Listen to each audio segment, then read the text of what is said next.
Durante o julgamento do ex-presidente Jair Bolsonaro e seu entorno, o advogado do general Augusto Heleno, ex-ministro do Gabinete de Segurança Institucional, expôs a manipulação de provas, o cerceamento da defesa e a atuação do ministro Alexandre de Moraes, que não se comporta como juiz, mas sim como inquisidor, chegando ao ponto de produzir provas por iniciativa própria para fortalecer a narrativa que é a base do processo. O advogado Matheus Milanês mostrou que o ministro Alexandre de Moraes chegou a incluir perguntas baseadas em postagens de redes sociais que não estavam nos autos. Ele apontou que o ministro Alexandre de Moraes fez mais perguntas do que o próprio Ministério Público e questionou. Aqui nós temos um fato curioso. Uma das testemunhas foi indagada pelo ministro relator a respeito de uma postagem que não consta dos autos. Ou seja, nós temos uma postura ativa do ministro relator de investigar testemunhas. Ele lembrou que, quando há direito, o juiz tem que ser imparcial e não assumir o papel de investigador. A deputada Caroline de Toni comentou: já vínhamos denunciando há muito tempo os vícios desse julgamento e hoje isso ficou ainda mais evidente. O advogado do general Augusto Heleno, Matheus Milanês, foi categórico ao expor as dificuldades impostas à defesa. Foram entregues mais de 20 terabytes de arquivos compactados, o que em termos práticos equivale a 10 milhões de páginas em PDF ou cerca de 4.000 horas de vídeo em HD, para análise em um curtíssimo espaço de tempo. Para gravar, novos documentos foram inseridos apenas 2 dias antes do julgamento, inviabilizando qualquer preparação adequada. Isso não é devido processo legal, é armadilha processual. Nem mesmo criminosos de alta periculosidade, acusados dos piores delitos, têm suas garantias fundamentais tão desprezadas. O que se vê aqui é o cerceamento da ampla defesa e a completa deturpação do papel da justiça. O deputado estadual Gil Diniz destacou: o juiz não pode ser acusador e julgador ao mesmo tempo. Na fala do advogado do general Heleno, foi lembrada uma lição fundamental de Ferrajoli. No sistema acusatório, não cabe ao juiz produzir provas, da mesma forma que não cabe ao acusador julgar. Quando o magistrado assume a função de buscar a prova e depois decide, com base naquilo que ele mesmo produziu, deixa de existir imparcialidade. Esse é justamente o drama que vivemos hoje no Brasil. Alexandre de Moraes age como acusador, investigador e juiz ao mesmo tempo, violando a essência do processo acusatório e rasgando a Constituição. Não há justiça quando as regras são atropeladas por quem deveria garanti-las. O que se vê é perseguição política travestida de processo judicial. O deputado Carlos Jordi disse: advogado de general Heleno deixa explícito como Moraes violou o sistema acusatório e assumiu a função do Ministério Público, algo que somente se vê em ditaduras, onde vigora o sistema inquisitório. O advogado Fábio Panhosa elogiou: excelente defesa do Dr. Matheus Maier Milanês, advogado do general Augusto Heleno.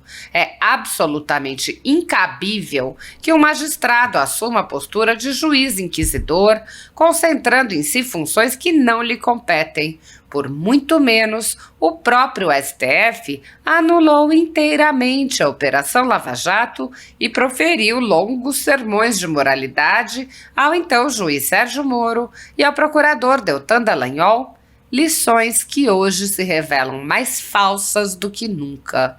O processo em curso está eivado de vícios insanáveis, o que compromete de forma irreparável sua legitimidade e validade.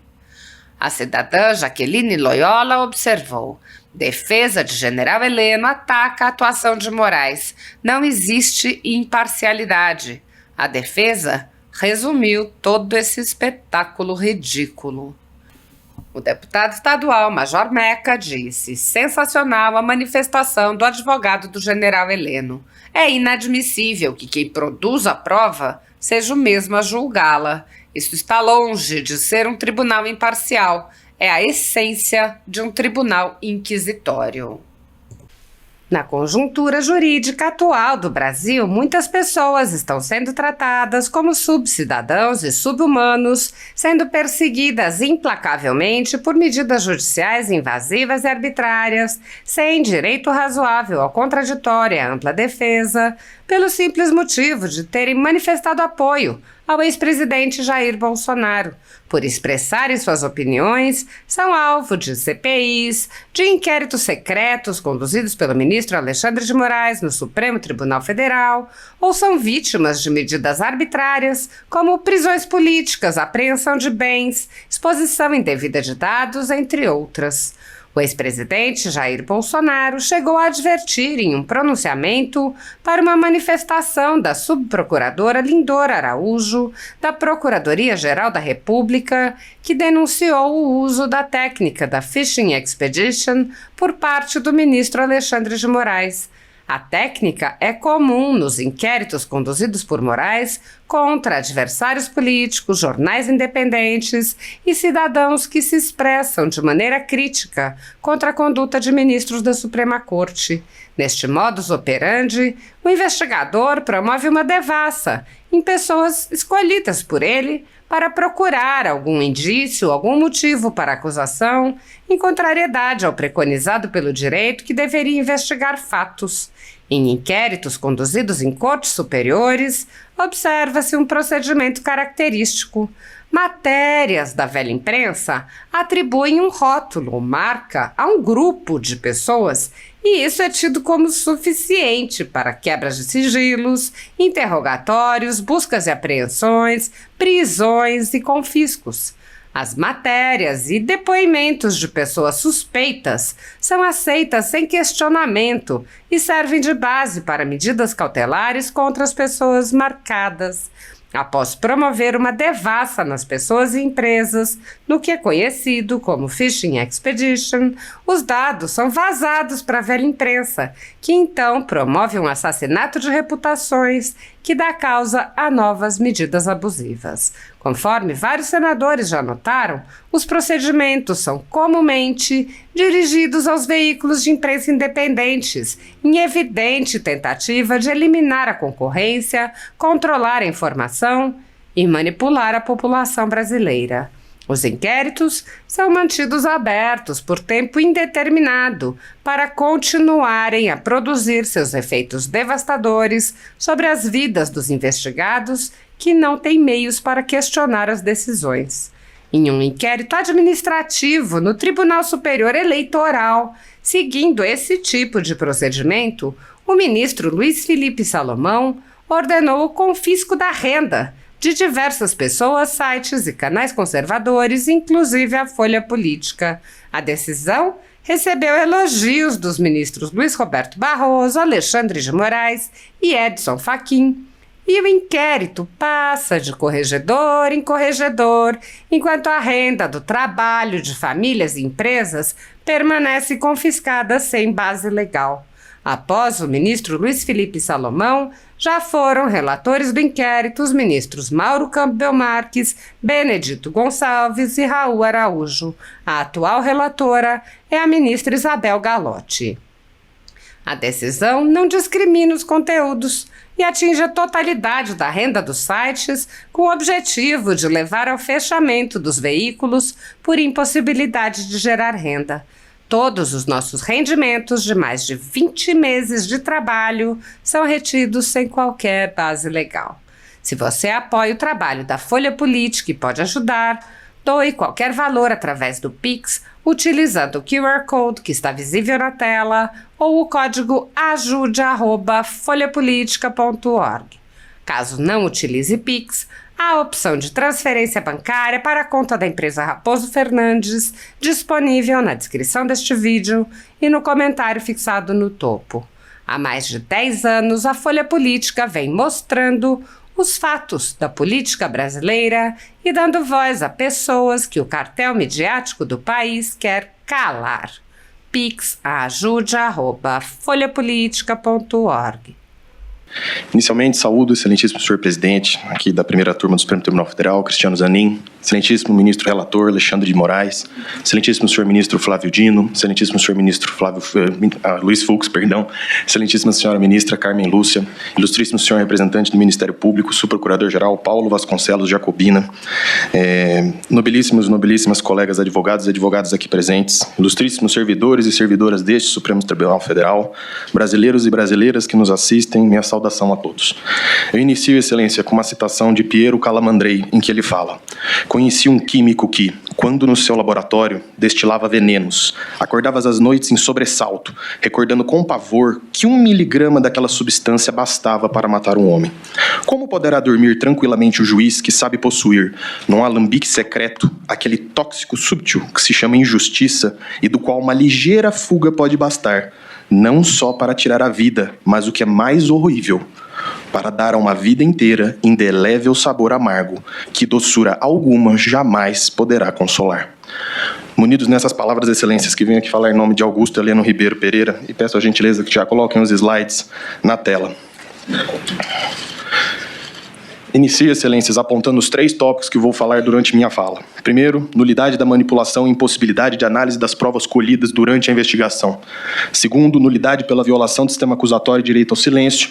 E o terceiro, pela imperiosa absolvição do general Heleno. Inicio o primeiro ponto. Excelências, muito se fala sobre como foi feita a disponibilização dessas provas. Como que a Polícia Federal nos apresentou? A defesa fala muito, reclama muito sobre impossibilidade. Mas vamos mostrar. Um e-mail nos foi enviado com um link de um SharePoint da Polícia Federal. Ele é desta forma, uma pasta tal qual no Windows Explorer. E dentro dessas pastas, excelências, nós temos os arquivos, escrito laudo, número alguma coisa. Mas, doutor, qual o tamanho desses arquivos? Não há problema, nós trazemos um exemplo. 128 GB de material compactado. Todo o material constante nesses SharePoints ultrapassa a marca de 20 terabytes compactados, excelências. Descompactado pode chegar à marca de 70, 80 terabytes. Como, no curto espaço de tempo que esta defesa técnica teve, é possível de se analisar. E nesta sustentação oral irá se provar a necessidade de ter acesso à prova, não aos IPJs. E aqui, excelências, nós temos um fato curioso, que essa defesa técnica vem desde o primeiro momento martelando a necessidade de ter acesso à suposta agenda que o Ministério Público traz. Olha a pasta que me surge 2 dias antes do interrogatório. OP Tempus Veritatis. Curiosamente, não se sabe por quê, nem como, se aparece uma pasta com as digitalizações do que seria a Operação Tempus Veritatis. E aqui está a prova de que foi inserida no dia 8 de maio. Lembrando que o interrogatório foi dia 10. Curiosamente, ao se abrir esse link, nós temos ali uma pasta exclusiva ao general Heleno. Abrindo essa pasta, nós temos outros links, mas aqui já são PDFs. E vejam o nome dos arquivos, onde nós achamos a agenda. Olha o nome do arquivo onde está essa suposta agenda. Item 6EQ01AA75-2024. Como é possível localizar um arquivo desse, nessa montanha de documentos e nesse excesso de documentos com nomes que não se entende, não se sabe de onde vem? Com base nisso, essa defesa técnica na fase do 402 requereu nada mais que: desse modo, requer-se a Vossa Excelência seja determinada a Polícia Federal que apresente material catalogado ou minimamente com índice que torne possível a análise desse material. Ressalta-se que a nomenclatura utilizada, ofício, e aqui eu coloco números aleatórios, pois não se sabe de onde vêm esses números, torna impossível sua análise, fazendo imprescindível a deferência da presente diligência. Não se pediu aqui mais acesso, haja visto que o acesso foi dado. Curiosamente, pastas iam surgindo após. Mas o que se queria saber é o que tem nisso aqui? O que quer dizer esse número? Quais são os ofícios? O ofício 12330 é o celular do general fulano. O ofício 12700 e tanto é o celular do Beltrano. Não se tem como saber. Então, o que foi pedido na fase do 402 foi minimamente uma explicação, um índice, um sumário que assim o seja, mas nos foi negado sobre o pretexto de que seria meramente protelatório. O segundo ponto da minha fala é pela nulidade do sistema acusatório e ao direito ao silêncio.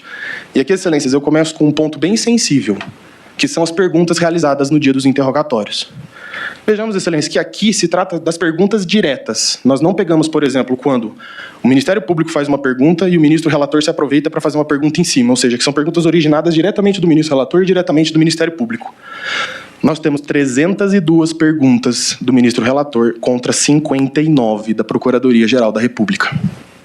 E aqui, excelências, muito se indaga, mas somente perguntar a mais não quer dizer que houve uma violação propriamente. O juiz também pode produzir provas. Mas aqui nós temos um fato curioso. Uma das testemunhas arroladas, o senhor Valdo Manuel de Oliveira Aires, foi indagado pelo ministro relator a respeito de uma publicação dele nas redes sociais que não consta dos autos. Ou seja, nós temos uma postura ativa do ministro relator de investigar testemunhas. Por que o Ministério Público que não fez isso? Qual o papel do juiz julgador?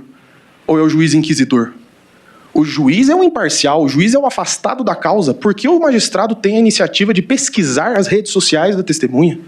Não que o ponto não seja relevante, pode às vezes ser relevante, mas quem tem a iniciativa probatória, a quem compete o ônus da prova? Ao Ministério Público.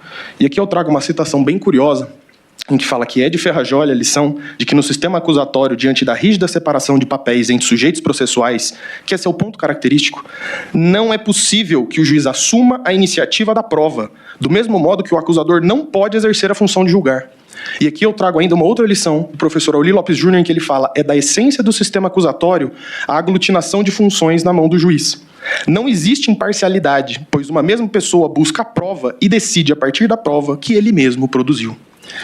E eu trago uma citação aqui do próprio ministro Luiz Fux, na ADI 6298, onde ele traz um curioso pensamento.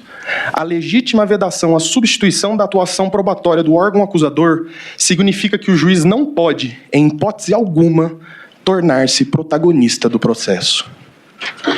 E com essa reflexão, excelências, eu venho para o último ponto dessa questão, que é a violação do artigo 5º da Constituição, inciso 43, em que diz o seguinte: o réu, quando do seu interrogatório, apontou o direito do uso parcial ao direito ao silêncio, no qual ele só iria responder às perguntas da sua defesa. Como vossas excelências sabem muito mais do que eu, a Constituição veda o uso do silêncio em prejuízo do réu. E eu indago a vossas excelências, qual a função da consignação das perguntas por parte do juiz instrutor? E aqui mais curioso, o Ministério Público não quis consignar perguntas. Quem quis consignar perguntas foi o juiz. Não houve nem iniciativa do parquê a consignação de perguntas, que seria até um pouco compreensível, ao meu ver. Então eu vos indago, quando se questiona, não vou consignar as perguntas, se o réu não responde alguma pergunta, não prevalece o indúbio pro réu? Então qual a função da consignação das perguntas, se não o constrangimento do interrogando? Ao se colocar as suas perguntas, se o interrogando não responde alguma pergunta, não estaria ele coagido a responder, de certa forma? Então, para esta defesa técnica, fica muito evidente e fica claro a questão da nulidade pela violação do sistema acusatório e do direito ao silêncio. Agora, excelências, passo a maior parte da minha fala, que é sobre a respeito da imperiosa absolvição de General Heleno. E começo pela live do dia 29/7/21, que o Ministério Público aponta que a presença do General Heleno nessa live demonstra o seu apoio à crítica às urnas eletrônicas. Se esta sessão fosse transmitida da mesma forma que essa live, todos os assessores sentados ao fundo estariam envolvidos. Pois da mesma forma estava General Heleno. Ele não se manifestou, ele não falou, ele estava mexendo no seu telefone. Foi isso que aconteceu. Mas para o Ministério Público isso é uma prova indelével de participação. Com todas as vênias, carece de força. O outro ponto que nós trazemos nessa mesma linha é, bom, então teria feito o General Heleno algo a favor do fim das urnas eletrônicas e a favor do voto impresso? Nós trouxemos uma testemunha, o assessor parlamentar do GSI, o coronel Bulhover, em que ele diz, eu pergunto, né?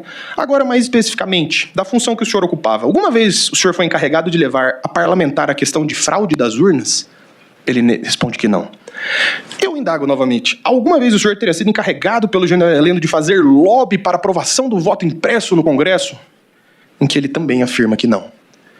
Então o Ministério Público traz uma live, nós trazemos uma testemunha, que era assessor parlamentar do GSI, que comprova que o General Heleno nada fez nesse sentido. O outro ponto, e aqui nós vamos nos debruçar mais um pouco, é sobre esse alegado papel de consultor do presidente da República. O Ministério Público assim consigna. Ainda neste mesmo ano, durante a formatura do curso de aperfeiçoamento em inteligência da BIM, 14/12/21, Augusto Heleno confirmou publicamente seu papel de consultor do presidente. Criticou duramente ordens judiciais do Suprema Corte e sinalizou que, desde aquela época, já eram cogitadas medidas drásticas de intervenção no Poder Judiciário. E aqui, excelências, nós nos esquecemos um pouco da história. Talvez por faltar muito tempo, ou fosse há muito tempo atrás, se esquece o Ministério Público do que o general Heleno falava antes, às vésperas da campanha. O general Heleno era contra essa política tradicional. O general Heleno era a favor de políticos não de carreira, mas de pessoas que se destacassem pelo seu interesse na defesa nacional. Então, por conta desse posicionamento dele, excelência, muito claro desde o início do mandato, quando o presidente Bolsonaro se aproxima dos partidos ditos centrão e tem sua filiação ao PL, inicia-se sim um afastamento no sentido da cúpula do poder. Claro que não existia um afastamento, claro, 100%, até porque se um afastamento 100%, ele desembarcaria do governo e deixaria de ser apoiador do presidente. Mas publicamente ele sempre foi apoiador do presidente e continuou sendo e o defendeu. E aqui, excelências, não sou eu só que estou dizendo isso. Bolsonaro se aproxima do centrão e tenta antecipar disputa na Câmara para esvaziar Maia. Trago outra reportagem, não tem problema. O que é o Centrão? O grupo que domina o Congresso e se aproxima de Bolsonaro. Os bastidores da entrada do Centrão na poderosa Casa Civil de Bolsonaro. E por fim eu trago uma reportagem muito elucidativa da Veja, o melancólico fim de Augusto Heleno no governo Bolsonaro. E essa reportagem é muito interessante. E eu trago a análise política que está nessa reportagem. Aqui cito a reportagem Ipsis Literis. Famoso na campanha pelos ataques ao Centrão, Augusto Heleno assistiu de camarote no Planalto a Jair Bolsonaro entregar o governo aos tão odiosos inimigos públicos do Congresso. Bolsonaro deu a Casa Civil a Ciro Nogueira e fez uma aliança com Arthur Lira que garantiu a governabilidade na Câmara. Com seus novos amigos, Heleno foi sendo deixado de lado por Bolsonaro. Agora, sem espaço no jogo político, o ministro do GSI adoraria ser vice do presidente no projeto à reeleição. A realidade, no entanto, é mais dura, Heleno. Ele, segundo fontes do governo, vai terminar os dias no GSI, isolado pelo Centrão, sem chance de ser vice, diz um ministro. E aqui, excelências, curiosamente, o Ministério Público, quando da tribuna, faz uma citação a um trecho do interrogatório do general Heleno. Aqui nós trazemos o trecho completo, porque, curiosamente, o Ministério Público cortou metade dessa fala. Mas não há problema, nós trazemos ela inteira. Depois da filiação do presidente ao Partido Liberal, aqui, general Heleno falando, quando eu subia com ele no elevador, que nós chegávamos ao gabinete, tinha um monte de gente. Então eu falava, bom, tô fora, vou sair daqui. Saía e ia pro meu gabinete. Mas eu tinha acesso assegurado ao gabinete presidencial. Se eu precisasse ir, eu não precisava ligar para o ajudante de ordens. Eu dizia, olha, eu vou ir. Não, eu ia ao gabinete e me era franqueado. Eu não tinha problema nenhum de ir ao gabinete. Era uma nova situação política, onde eu, claro, tinha que sentir que a situação era um pouquinho diferente. Era muita gente que ia lá falar com o presidente e eu não tinha necessidade de estar lá o tempo todo que eu ficava inicialmente. Ou seja, quando o Ministério Público fala, ele desmente o afastamento pleno. O que se vinculou na mídia foi que havia um rompimento entre Bolsonaro e Heleno. Isso não ocorreu. E o afastamento foi comprovado com testemunhas. Alex Minucci, coordenador de eventos e viagens da Presidência da República, responde à negação do advogado. Sim, havia esse afastamento em função ali do relacionamento entre eles. Coronel Ibsen, chefe de gabinete do GSI, eu indago. O senhor, por ser chefe de gabinete do general Heleno, teria notado uma diminuição de reuniões do presidente com o general após a metade do mandato? Que ele responde. Sim, eu observei que houve sim uma menor frequência do general Heleno no gabinete. Posso, na verdade, colocar da metade do mandato. Não preciso no momento, mas da segunda metade houve uma menor participação do ministro no gabinete do presidente do que na metade. E eu indago, o senhor saberia me dizer ao que se deu essa diminuição? O senhor tem conhecimento? Ele fala, a presença do ministro do gabinete era demanda do presidente. Eu não tenho como aquilatar qual foi a razão desta menor frequência, mas foi uma coisa que eu observei, porque ele chegava mais cedo no gabinete do que anteriormente. Assessor especial de comunicação social e imprensa, Coronel Hamilton, também reforça. Sim, houve essa diminuição. E pelo que eu testemunhei, ela foi a partir da filiação do presidente ao PL. Isso porque o general Heleno, isso é fato, numa convenção antes do presidente Bolsonaro assumir, ele assumiu publicamente reservas quanto à corrente majoritária do Congresso. E a partir da aproximação do presidente com essa corrente majoritária, o general perdeu, vamos assim dizer, espaço no dia a dia do presidente.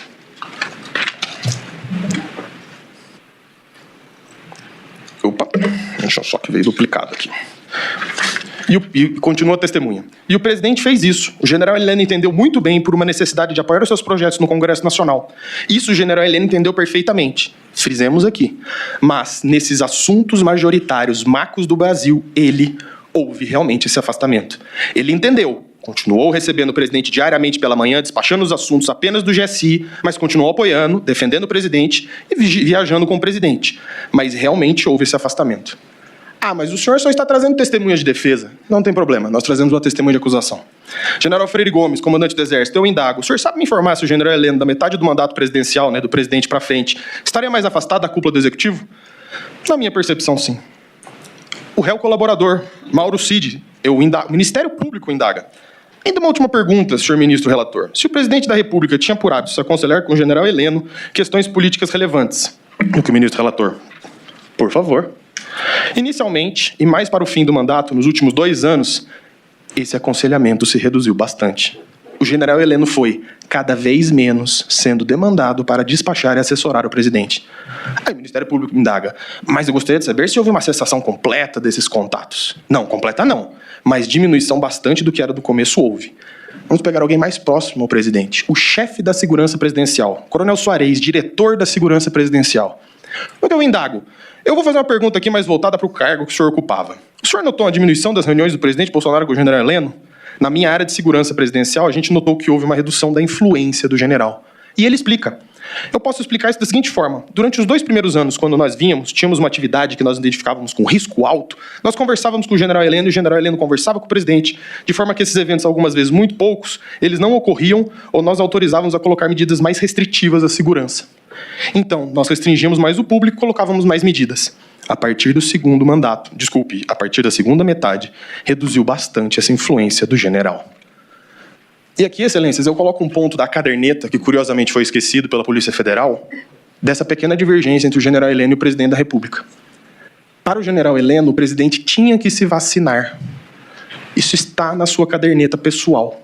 Era um pensamento do próprio general. E aqui, o Ministério Público tenta construir um discurso de que o presidente seria o grande aconselhador. Realmente, o general Heleno foi uma figura de destaque. O general Heleno foi uma figura política importante, tanto para a eleição quanto para o governo. Mas este afastamento é comprovado. Este afastamento da cúpula decisória. E por mais que tente o Ministério Público falar, mas a cessação não foi completa. Mas é óbvio, se a cessação fosse completa, ele teria saído do governo. Tanto que ele continuou no GSI, exercendo as funções do GSI. Como bem dito aqui pelo próprio chefe da segurança presidencial, o diretor da segurança presidencial, ele perdeu influência. Então, com as mais forçosas vênias, mas está claro, comprovado, a rodo, já diria na minha terra, esse afastamento. Aqui eu entro no outro ponto da reunião ministerial, dia 5 de julho de 22, onde o general Heleno fala. 2 pontos para tocar aqui, presidente. Primeiro, o problema é da inteligência. Eu já conversei com o Vitor, que é o Vitor Felizmino Carneiro, novo diretor da BIM. Nós vamos montar um esquema para acompanhar os 2 lados vão fazer. O problema de tudo disso é que se vazar alguma coisa, muita gente se conhece nesse meio. Se houver qualquer acusação de filtração desses agentes da BIM, e não que ele é interrompido pelo presidente. E aqui muito se falou, aqui está a prova de que general Heleno utilizava a BIM, que general Heleno que ia infiltrar agentes. Nós trouxemos uma testemunha bem interessante. Christian Perrillier Schneider, oficial de inteligência da BIM por mais de 30 anos de carreira. E à época dos fatos, era coordenador de relações institucionais e comunicação social da BIM. No que eu indago, vamos para outro campo aqui. O senhor sabe dizer se houve um projeto estratégico da BIM no ano de 2002 para acompanhamento do processo eleitoral? No que ele responde, sim, houve. Na verdade, desde 2014. Se bem me lembro, eu tenho 30 anos de carreira. Desde 2014, a Agência Brasileira de Inteligência, através do Centro de Pesquisa e Segurança de Comunicações, desenvolveu trabalhos conjuntos com o TSE, com tribunais regionais eleitorais do Brasil como um todo. E ele continua. Começou pela criptografia das urnas e dentre vários outros momentos em eleições passadas, a BIM trabalhou para acompanhar possíveis vulnerabilidades e possíveis ameaças ao processo eleitoral como um todo. No ano de 2002, inclusive, eu fiquei no cargo de coordenador geral até julho de 22, antes da minha designação para uma missão no exterior, e que teria saído do cargo para fazer um curso para vir à missão. Em julho de 2022, ocorreu uma reunião na ABIM, onde foi montado e colocado a todos os superintendentes estaduais, todos os coordenadores gerais de área e todos os diretores de departamento, o que se chamou de Plano Estratégico da BIM, para acompanhamento das eleições de 2022. E ele segue explicando. Até onde eu pude participar, que foi o mês de julho somente, esse plano foi apresentado ao Gabinete de Segurança Institucional e também ao Sistema Brasileiro de Inteligência como um todo, o SISBIM. O Sistema Brasileiro de Inteligência, à época, tinha 46 ou 47 ministérios ou órgãos da República, e através do plano, a BIM acompanhou possíveis, planejou, acompanhou, monitorou e tentou antecipar ameaças ao processo eleitoral. O que o general Heleno estava se mencionando quando foi cortado pelo presidente era isso. O risco no sentido de vazamento era se alguém falasse exatamente o que o Ministério Público está falando. Querem infiltrar agentes, querem acompanhar as campanhas, querem mexer no processo eleitoral. Pelo contrário. O objetivo aqui é esse planejamento estratégico que já vinha sendo executado e aqui, curiosamente, com conhecimento do TSE. Com relatórios de inteligência enviados a todos os TREs e ao TSE. todos os sistemas dos órgãos do CISBIN cientes e com relatórios de inteligência. Por que o general Heleno tinha essa preocupação? Lembremos dos fatídicos episódios que ocorreram nas campanhas. E por que ele coloca os dois lados? A indagação aqui é maior. Porque se sabia que o acirramento era entre o lado do presidente Bolsonaro e do presidente Lula. Sabia-se que o acirramento político se dava entre esses dois polos. As campanhas de intenção de voto já indicavam que a eleição ia ficar entre os dois partidos. Não que não houvesse um acompanhamento de todos os presidenciáveis, mas o foco, claramente, das ações e das agressões que foram ocorrendo ficou comprovado, infelizmente, com notícias ao longo do período eleitoral que comprovaram essas ameaças. E não nos esqueçamos, excelências, do atentado que o presidente Bolsonaro sofreu. Aqui é uma das principais provas que leva à preocupação do general Heleno como chefe da segurança institucional, como responsável pela segurança maior do presidente da República. Aí muitos se indagam, mas doutor, é possível infiltrar mesmo assim? Vamos dizer que infiltrar, eu quero o termo técnico. Testemunha Christian explica.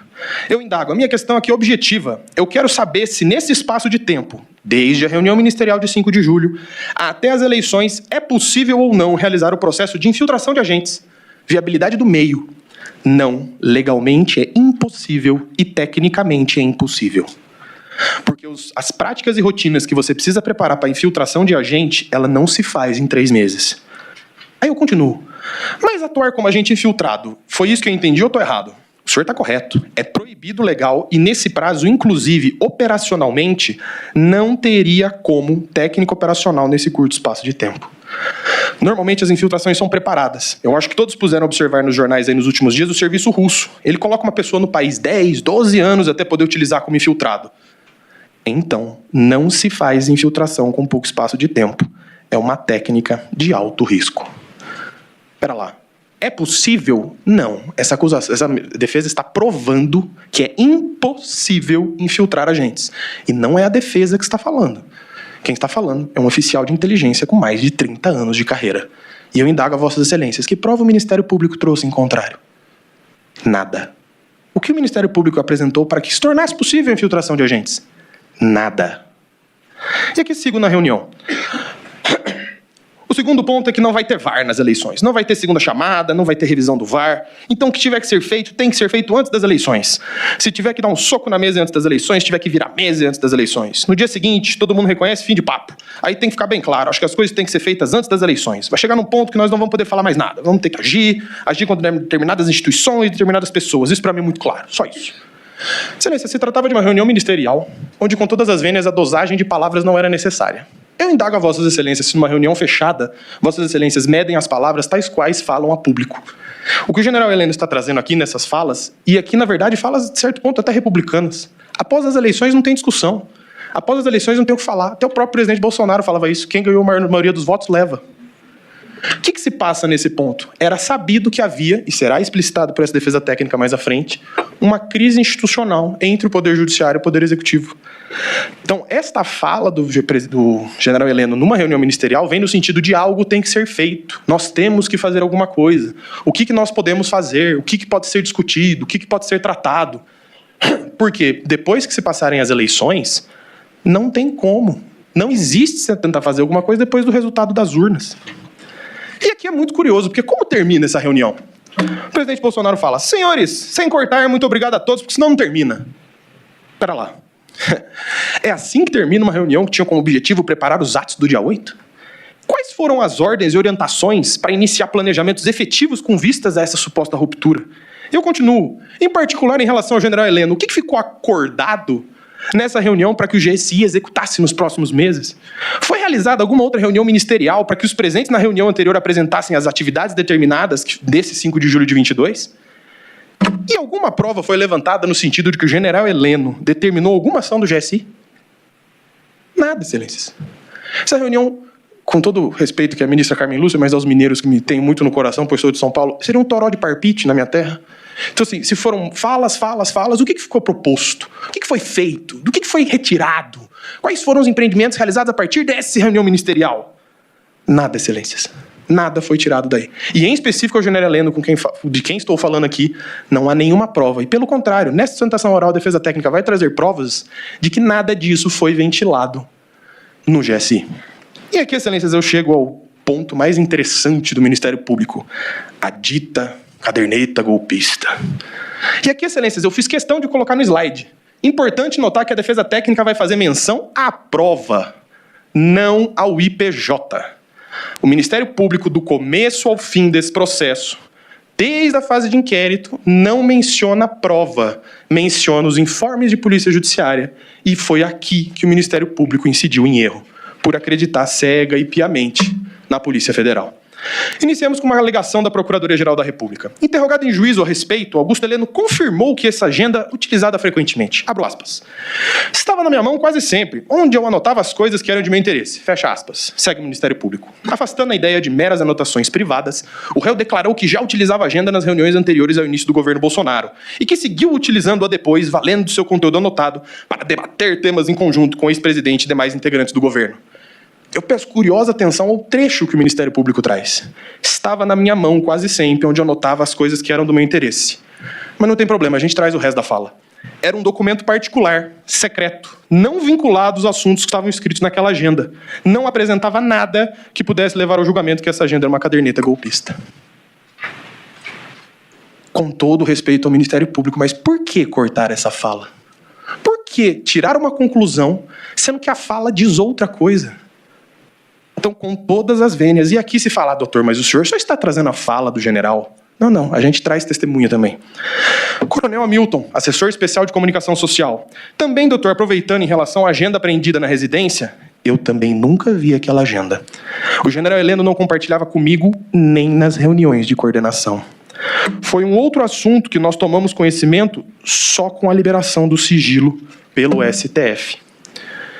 No que eu continuo. Sobre essa questão da agenda, o senhor levantou aqui, né? Algum outro membro do GSI veio falar com o senhor que teria acesso a esse suposto documento ou algo neste sentido? Não, senhor. Esse assunto da agenda e da reunião também não foi tratado no GSI pelo general. E aqui, novamente, qual prova o Ministério Público traz em sentido contrário? Nenhuma. De novo, meras alegações sem arcabouço probatório. E aqui, excelências, nós usamos um termo forte, porque foi indução a erro, sim, por parte da Polícia Federal para com o Ministério Público. Por quê? Assim ficou apresentada, essa é uma foto, um print screen, como se diz, da como a Polícia Federal apresentou a agenda. Agenda, que na verdade não é agenda. Uma foto onde seria essa réu de diretrizes estratégicas e as escritas ao lado. E vejamos, excelências, que é curioso, porque a Polícia Federal coloca figura 33, figura 34, como se fosse um encadeamento lógico de ideias. Olha que curioso.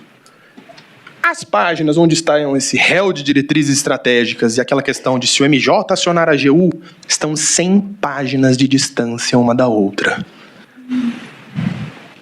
Ué, mas tem vínculo, é óbvio.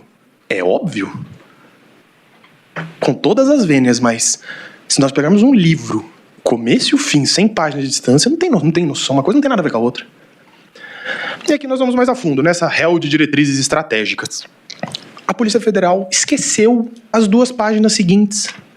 Olha que curioso, porque ele coloca réu de diretrizes estratégicas 4 pontos, sendo que o 4º ponto é válido continuar a criticar as urnas. O ponto 2, que a mídia adorou alardear, que é não faremos discurso contra negros e maricas. Por que a Polícia Federal esqueceu dessas 2 páginas? Não tem problema, a gente explica. Olha que curioso os outros pontos. Partidos fortalecidos na eleição. Análise da perda de votantes. Pensar na qualidade do eleitorado. 9. Posicionamento do Centrão, influência do recém-eleito na votação do presidente da República. Resumo político do dia a dia que o presidente tem o que falar com os apoiadores. Relações internacionais, bandeiras políticas, planos estratégicos. Claramente questões eleitorais, excelência. Por isso que a Polícia Federal, curiosamente, esqueceu de colocar.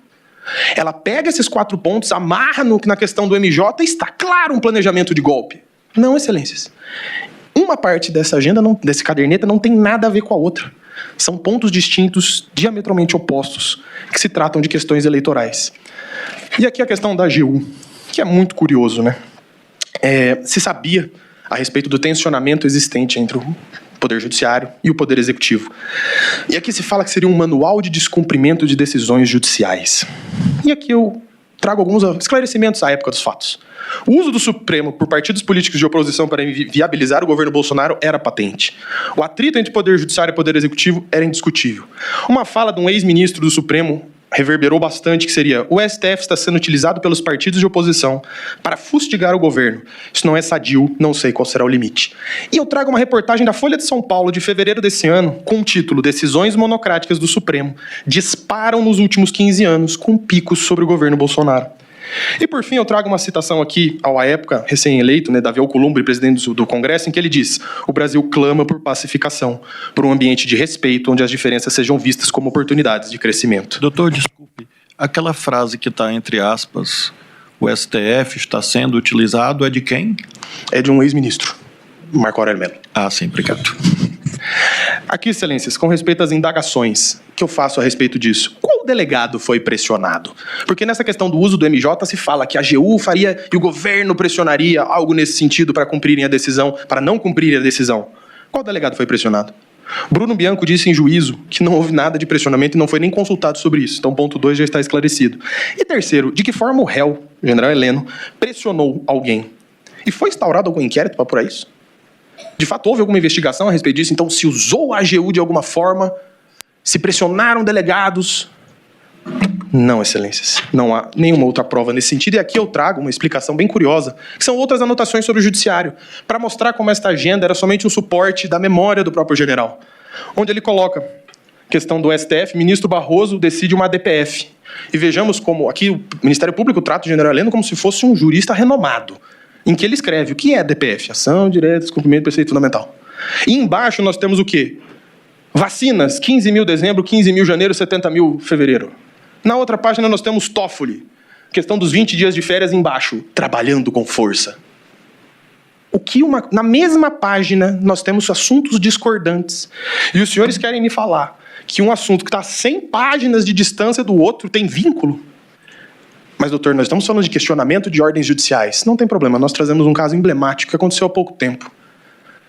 O então desembargador plantonista, Rogério Favretto, determinou a soltura do então candidato Luiz Inácio Lula da Silva.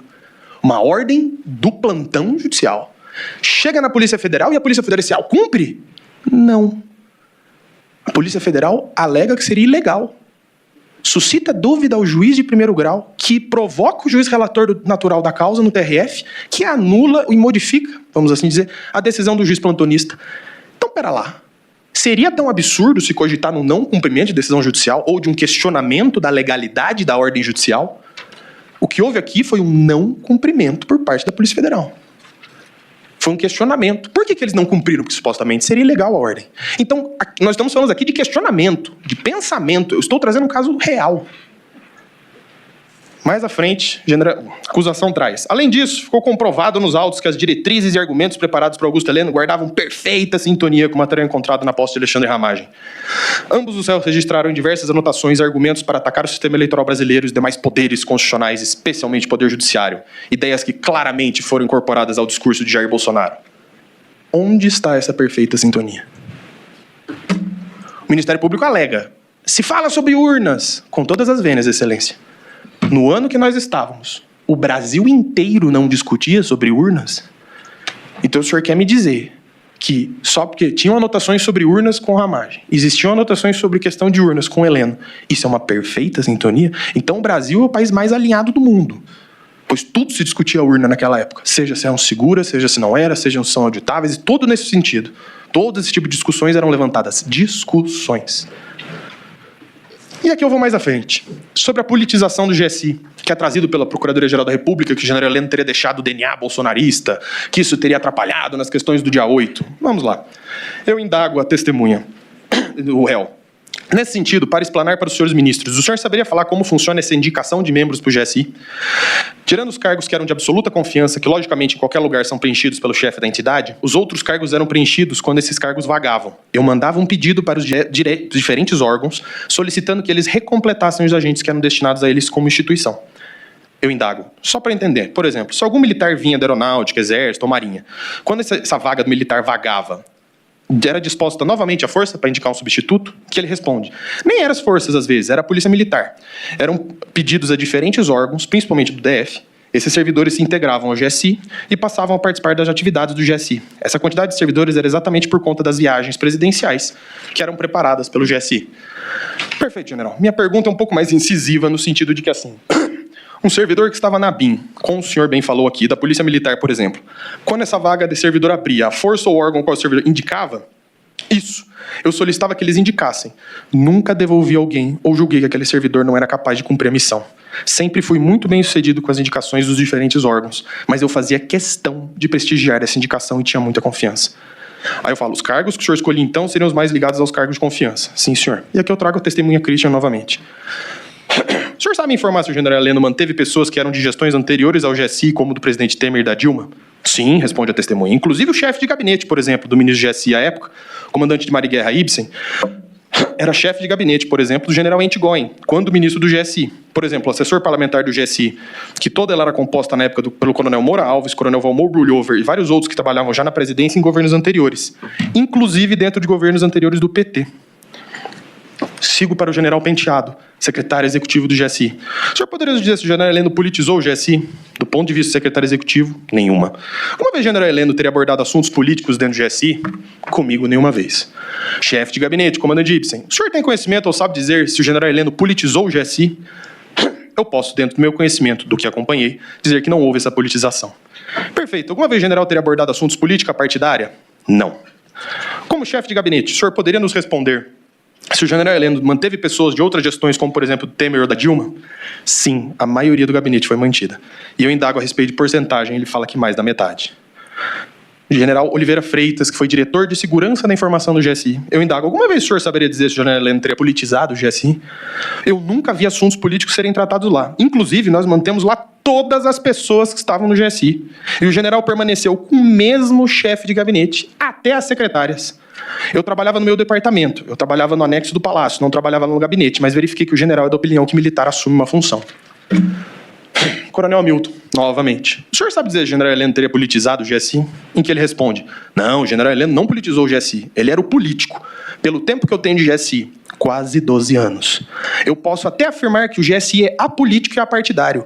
Eu nunca observei, e aqui esse exemplo que ele traz é muito curioso, o GSI fazer parte de reforma ministerial e nem contar fazer parte de cota de qualquer partido na esplanada. Segue a testemunha. Me lembro que uma vez o general Heleno, em palestra no GSI, deixou isso claro.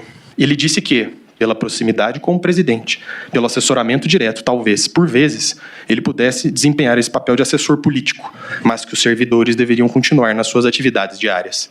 Então eu concluo dizendo que o GSI não foi politizado, mas o general Heleno, realmente, ele desempenhou esse papel de político pela proximidade com o presidente, inclusive defendendo o presidente em entrevistas na rede social. Mas o GSI não foi politizado. E aqui, excelências, eu trago uma alegação do Ministério Público, que falta com a verdade. É importante ressaltar que a maioria das defesas arroladas pela defesa, falando da defesa do general Heleno, eram funcionários de menor escalão, sem acesso direito ao núcleo decisório. Eu vou deixar aqui a tabela para vossas excelências verem. O Ministério Público alega que nós trouxemos testemunhas de baixo grau hierárquico. Nós temos só o vice-presidente da República, o ministro da Saúde, o diretor da Segurança Presidencial, que é o responsável por toda a segurança do presidente, o coordenador de viagens e eventos da PGR, da Procuradoria da República. E aqui, os senhores ministros compreendem muito bem, mas vamos lá. Nós temos o GSI, nós temos o ministro, o secretário executivo, o vice dele, que seria o secretário executivo adjunto, o chefe de gabinete e os assessores especiais. Então nós temos como testemunha o secretário executivo do GSI, o secretário executivo adjunto, o chefe de gabinete, o assessor especial de comunicação e o coordenador das relações institucionais da BIM. Baixo escalão, excelências? Só se eu trouxesse o presidente Bolsonaro para falar aqui. Eu acho que somente ele seria o superior. E aqui, esse ponto é muito interessante. Do punhal verde e amarelo, o Ministério Público traz uma mensagem de texto encaminhada ao general Heleno e um documento no qual ele seria o chefe desse imaginário gabinete de crise. E aqui é interessante.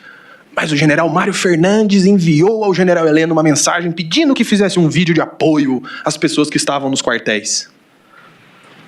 O general respondeu. Esse vídeo existiu? Esse vídeo foi vinculado?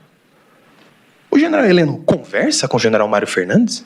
Porque nós sabemos que a Polícia Federal sabe exatamente o que tem naquelas provas. E selecionou a dedo a criar uma narrativa que coloca o general Heleno nessa suposta trama. Porque nós trouxemos as provas aqui, não os IPJs. Por que a Polícia Federal não trouxe resposta? Porque não há. Por que a Polícia Federal, junto com o Ministério Público, não trouxe as conversas de general Heleno que estaria junto na questão da trama golpista? Porque não há.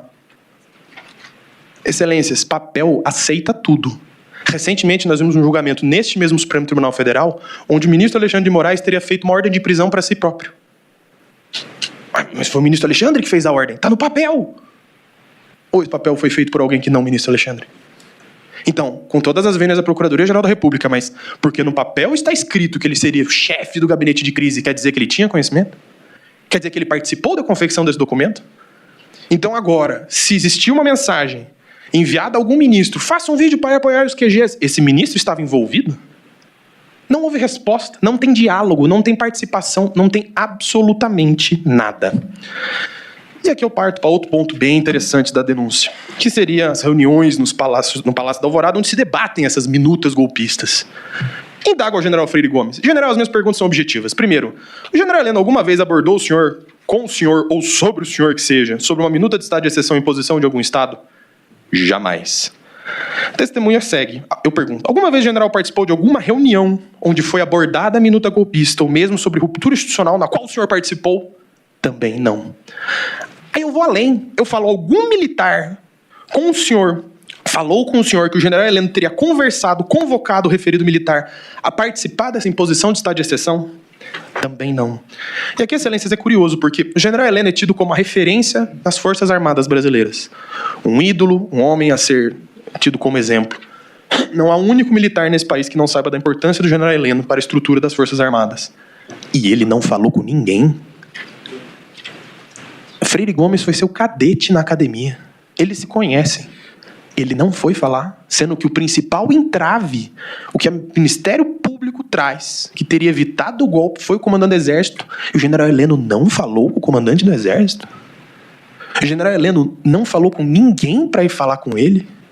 O próprio general Teófilo também não. Com quem o general Heleno falou, então? Quem dentro das Forças Armadas, general Heleno, conversou, apresentou a minuta ou pediu apoio? Ninguém. E aqui eu sigo com o testemunho Brigadeiro Batista Júnior. Primeiro, o general Heleno esteve presente em alguma das reuniões feitas entre então presidentes dos ministros? Não, senhor. Ele segue, eu sigo perguntando. Considerando que Vossa Excelência chamou o general Heleno para falar de sua posição sobre questões no dia 17 de dezembro de 22 no ITA, eu pergunto a Vossa Excelência se alguma vez foi abordado pelo general Heleno para falar sobre o assunto de ruptura institucional? Não, senhor. O senhor em algum momento foi pressionado pelo general Heleno a aderir à imposição de estado de exceção? Não, senhor. E aqui eu explico. No dia 17 de dezembro de 22, o general Heleno estava na formatura do ITA, do seu neto, onde o Brigadeiro Batista Júnior conduzia a formatura, e fez seu discurso de despedida, quando o presidente liga para o general Heleno e pede que retorne a Brasília. O Brigadeiro Batista Júnior, que tinha participado das reuniões, que estava se sentindo pressionado, como alega nessa questão de ter entrado, de não ter entrado nessa suposta trama, chama o general Heleno numa sala reservada e fala, como o senhor vai ter reunião com o presidente, avise que a aeronáutica não vai embarcar nisso. E o que o brigadeiro fala, que o general responde, que ele fica atônito e desconversa. E aqui eu indago a Vossas Excelências. Se o senhor não participa, se o senhor não tem conhecimento, se o senhor não está envolvido, a pessoa chega para você e fala assim, avisa o presidente que eu não vou embarcar em golpe nenhum. Quê? Oi? Não, isso não tem nada a ver, não, conversa. E o Brigadeiro Batista Júnior fala que durante o voo, o general Heleno foi acompanhando ele na cabine. Não foi tratado sobre o assunto. E não sou eu que estou falando. Quem fala isso é o próprio Brigadeiro Batista Júnior. Então que fique claro, nenhum militar foi procurado pelo general Heleno. Nenhum militar foi pressionado. Nenhum. E que provas traz a defesa? As que estão aqui. Que provas traz o Ministério Público? Nenhuma. Eu sigo. O Ministério Público aponta que o general Heleno teria dificultado a transição do GSI, feito a contragosto. Não tem problema, nós trazemos aqui. General Penteado, chefe executivo, secretário executivo de GSI. Eu pergunto, por conta do cargo de Vossa Excelência, sabe ou tem conhecimento se ocorreram as reuniões de transição? Se houve a abertura das portas do GSI para o novo ministro assumir e entender o funcionamento do órgão?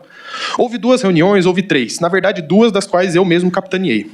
Eu indago, o senhor sabe dizer se essas reuniões foram tranquilas, se houve a passagem tranquila das informações ou teve algum tipo de atrito? Nenhum atrito, nenhuma resistência. Nós apresentamos o gabinete e tudo transcorreu normalmente do ponto de vista do secretário executivo. Nós temos outra testemunha que fez a transição. Secretário executivo adjunto, Brigadeiro Osmar Lutens. Eu indago, Vossa Excelência acompanha a transição do GSI para o governo Bolsonaro, para o governo Lula? O tempo todo. O tempo todo que o senhor fala é do começo ao fim, eu indago. Ele responde, desde o início da equipe que foi instalada, a equipe de transição até o final. Eu saí do GSI em janeiro de 2023, dia 2 especificamente. No que eu indago, o senhor sabe dizer quando mais ou menos foi iniciada essa transição? De imediato, quando foi instalada a equipe de transição, começou. Mas houve uma demora muito grande por parte do atual governo em definir quem seria o chefe do GSI. Mas nós já estávamos prontos. Não houve nenhum problema. Os documentos solicitados pela equipe de transição foram fornecidos sem qualquer percalço. E o que eu pergunto, essa seria a minha pergunta seguinte. O senhor notou ou mesmo houve alguma resistência ou não transparência por parte do general Heleno nessa passagem? Nesse processo de passagem para o general G. Dias? Do que ele responde, não. A orientação dele é que nós procedêssemos à transição normalmente. Nós fizemos algo em torno de 2 reuniões, com certeza. A terceira eu não tenho certeza que houve, mas uma foi conduzida pelo general Penteado, que era secretário executivo. A terceira eu mesmo conduzi no CCBB. Nessa reunião estavam. Nessas 2 reuniões, com certeza o general Gonçalves Dias se encontrava. Nessa terceira, que eu tenho dúvida, mas eu tenho certeza que houve, mas nessa terceira estava lá o general Gonçalves Dias, representantes da Polícia Federal, representantes da BIM e o senhor Aloysio Mercadante. E todos os setores do GSI fizeram representados nessa reunião, que foi extensa. Qual prova o Ministério Público traz que o general Heleno dificultou, impossibilitou ou não deixou? Uma fala isolada dele que ele fala, procedi com a transição. Isso é prova de resistência? Ou isso é prova de que foi transparente? Ou isso é prova de que foi aberta as portas do GSI assim que houve essa resolução do governo? E aqui eu sigo. E um ponto interessante também, com os atos antidemocráticos, que eu vou começar a falar. Vejamos os pontos. Onde está a ligação, nas palavras do general Heleno, na reunião do dia 5 de julho, que o Ministério Público aponta, com a sequência de eventos do dia 8? Com quais manifestantes o general Heleno se comunicou durante sua gestão, ou no período de 1º a 8 de janeiro? Foram encontrados com manifestantes cópias dessa agenda, ou caderneta, que foi apreendida com o general? Qual foi o apoio financeiro, logístico ou de planejamento prestado pelo general Heleno a essa operação de deslocamento de 100 ônibus e 3.000 pessoas a Brasília? Há algum print, áudio, conversa telefônica ou movimentação bancária que implique o movimento do general Heleno? E aqui eu trago um ponto interessante, porque o Ministério Público aponta, mas foram mantidos inúmeros servidores do governo anterior. Nós provamos que 100 servidores ficam anos no GSI, e que eles são propriamente de campo. Mas doutor, mas os cargos de confiança quase todos ficaram. 15 assessores direto, de nível de DAS 4 e 5, deixaram o GSI nos primeiros dias de janeiro. O próprio brigadeiro Osmar Lutem saiu dia 2. Que provas traz o Ministério Público no sentido contrário? Ou somente alegações? Sobre a BIM paralela, não há dúvidas ainda que Augusto Heleno tinha plena ciência da configuração da BIM paralela e acompanhou as atividades dessa célula de contra-inteligência. Em suas anotações pessoais foram encontrados registros sobre a utilização da estrutura da BIM, como manuscritos de falar com o presidente, Vicente Cândido Novo Vacari, a BIM está de olho, e descrevia a PF preparando uma grande sacanagem. Todos esses excertos estão em páginas diferentes. Todos. Nenhum está na ordem. Não é um seguido do outro na mesma folha. É um em cada folha, em cada parte da agenda. Então aí fica fácil. Se eu pego frases isoladas e falo que tem envolvimento. Se eu pego frases espalhadas pela caderneta e digo que existe um vínculo lógico. Que foi o que a Polícia Federal fez, levando o Ministério Público a erro. E aqui é um ponto interessante. O general Heleno não foi indiciado no relatório final sobre a BIM paralela. E aqui, nesse relatório da ABIN, que o Ministério Público também traz nas alegações finais para comprovar o desespero e a falta completa de provas, ele traz uma reunião ocorrida entre o presidente Bolsonaro, o general Heleno, Alexandre Ramagem e as advogadas de Flávio, para falar sobre aquele suposto esquema da rachadinha. O que isso tem a ver com os autos? É tão patente a falta de provas, é tão evidente que o Ministério Público traz situações que nada tem a ver. Eu preciso, de alguma forma, colocar o general Heleno. O que isso tem a ver com a narrativa? E olha que curioso sobre a BIM paralela. O general Heleno foi monitorado pela BIM paralela. Pera lá. Eu sou o grande articulador, junto com o Alexandre Ramagem, da BIM paralela. E eu sou monitorado por ela? Então, pera lá. Como que eu coordeno essa BIM paralela e não sou eu que estou falando? Nos registros CGU, um dos terminais monitorados de Jean Carlos Gustavo está associado ao ministro Augusto Heleno, que foi monitorado 11 vezes.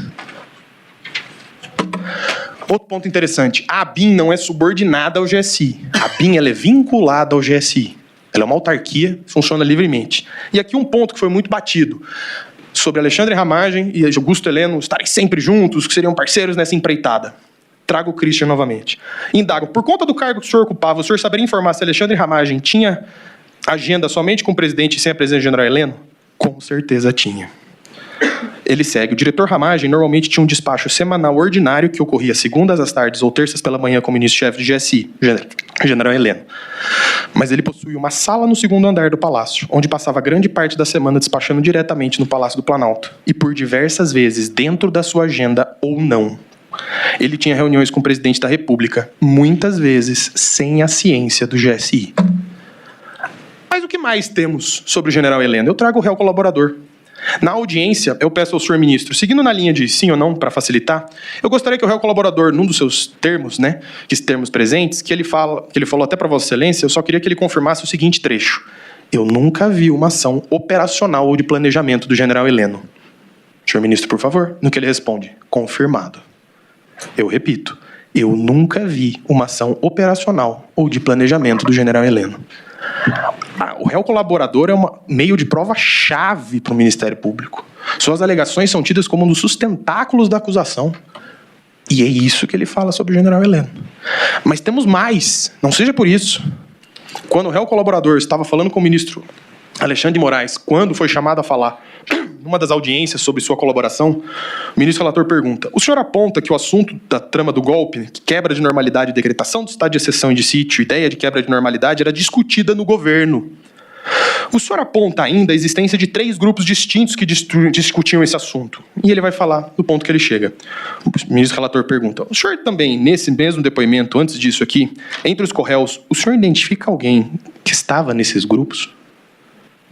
No que ele pergunta, Augusto Heleno Ribeiro Pereira. Ele também não entrou na divisão. E aqui, excelências, eu trago a questão do standard probatório. Se falou do recebimento da denúncia, standard rebaixado, standard mínimo, necessidade de ter meros indícios. Qual prova o Ministério Público produziu na instrução contra general Heleno? Nenhuma. A defesa provou de forma maciça a não participação, o não conhecimento e não envolvimento de general Heleno nessa trama. Essa defesa trouxe provas. Essa defesa teve acesso à prova e desmistificou essa caderneta, que de caderneta golpista não tem nada, que é simplesmente um material de apoio do próprio general, não vinculada e não compartilhada com ninguém. E aqui é interessante, o que prova o Ministério Público tem de que essa agenda foi compartilhada? Eles alegam que seria essa perfeita sintonia entre Alexandre Ramagem e Augusto Heleno. É sério, excelências? Nós temos provas de que ninguém viu essa agenda, ninguém tocou nessa agenda, ninguém nem sabia que essa agenda quase existia. Nós provamos que a agenda foi manipulada, com curiosos esquecimentos de páginas e construções de linha de raciocínio onde não existem, porque as páginas e os principais pontos pela Polícia Federal, do Ministério Público estão 100 pontos, 100 páginas de distância um do outro. Portanto, para resumir essa sustentação oral que essa defesa técnica pede, é o reconhecimento das nulidades, pois ficou provada a importância do acesso e análise das provas, que curiosamente foram esquecidas pela Polícia Federal e pelo Ministério Público. Caso as nulidades sejam superadas, que seja absolvido e que se evite uma injustiça e que se amargue para sempre a vida de general Heleno, um sujeito que dedicou a vida inteira a esta nação e a vida inteira a esse país. Um militar de referência, honrado e dedicado. Evitemos que se macule a honra desse homem e que essa gota amarga da injustiça acabe com a doçura de sua vida. Muito obrigado, excelências.